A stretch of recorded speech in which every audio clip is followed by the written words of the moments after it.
കൂടുതൽ വാർത്തകളും വീഡിയോകളും കാണാൻ ഈ ചാനൽ സബ്സ്ക്രൈബ് ചെയ്യുക. കൂടെ ബെൽ ബട്ടൺ അമർത്തുക.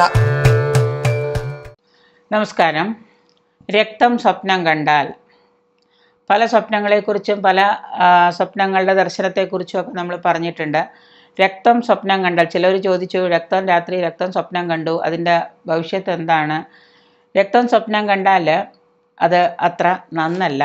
അതാദ്യമേ പറയട്ടെ. രക്തം എങ്ങനെ തന്നെ സ്വപ്നം കണ്ടാലും അതത്ര നന്നല്ല.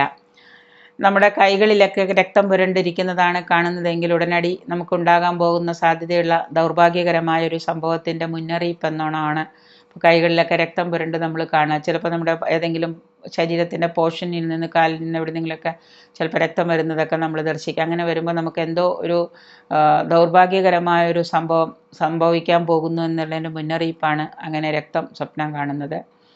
ഒപ്പം തന്നെ രക്തം മുറിവിൽ നിന്നൊലിക്കുന്നതായിട്ട് ശരീരത്തിൻ്റെ ഏതെങ്കിലും ഒരു ഭാഗത്ത് നിന്നാണെങ്കിലോ അല്ലെങ്കിൽ നമ്മൾ മേലിൽ നിന്നോ കാലിൽ നിന്നോ കയ്യിൽ നിന്നൊക്കെയാണ് രക്തം പൊട്ടി വരുന്നത് കാണുന്നതെങ്കിൽ അപഖ്യാതി, നമ്മളെക്കുറിച്ച് അപകീർത്തിയൊക്കെ പറഞ്ഞുണ്ടാക്കുന്ന ആളുകളുടെ മുന്നിൽ ചെന്ന് പെടുകയും അവരുമായിട്ടുള്ള അത് പ്രചരിപ്പിക്കുന്ന വ്യക്തികളെ നമ്മൾ ഉടൻ തന്നെ കാണുന്നു എന്നുള്ളതാണ്.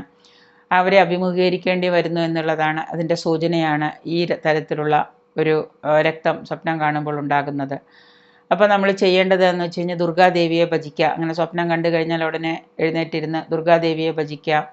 പിന്നെ തുടർന്നുള്ള അസുഖകരമായ അനുഭവങ്ങൾ ഇല്ലാതാക്കാനായിട്ട് ദുർഗാദേവിയെങ്കിൽ പിറ്റേ ദിവസം രാവിലെ എഴുന്നേറ്റിട്ട് ദുർഗാ ഭഗവതിയുടെ ക്ഷേത്രത്തിൽ പോയിട്ട് അവിടെ നെയ്വിളക്കോ വെള്ളപ്പൂക്കൾ കൊണ്ട് എന്തെങ്കിലും അർച്ചനയോ എന്തെങ്കിലും നടത്തി നല്ലതുപോലെ പ്രാർത്ഥിച്ച് ഈ പറയുന്ന ദൗർഭാഗ്യകരമായ സംഭവങ്ങളൊന്നും ഉണ്ടാകാതിരിക്കണേ എന്ന് മനസ്സൊരുക്കി പ്രാർത്ഥിക്കുക. അങ്ങനെയാണ് നമുക്ക് ചെയ്യാൻ സാധിക്കുള്ളൂ. ഇപ്പോൾ സ്വപ്നം കണ്ടുപോയാൽ പിന്നെ നമുക്കതിനപ്പുറത്തേക്കൊന്നും പറയാനില്ല. അപ്പോൾ ഈ രക്തം സ്വപ്നം കണ്ടാൽ കൈകളിലൊക്കെ പുരണ്ട് കണ്ടു കഴിഞ്ഞാൽ ദൗർഭാഗ്യകരമായ എന്തോ സംഭവിക്കാൻ പോകുന്നു. അതുകൊണ്ട് പേടിച്ച് വിരളി പൂണ്ട് നിൽക്കാതെ പിറ്റേ ദിവസം അപ്പം തന്നെ ഭഗവതിയുടെ മന്ത്രങ്ങൾ ജപിക്കുക. ദുർഗാമന്ത്രം അറിയെങ്കിൽ അത് ജപിക്കുക എഴുന്നേറ്റിരുന്ന്.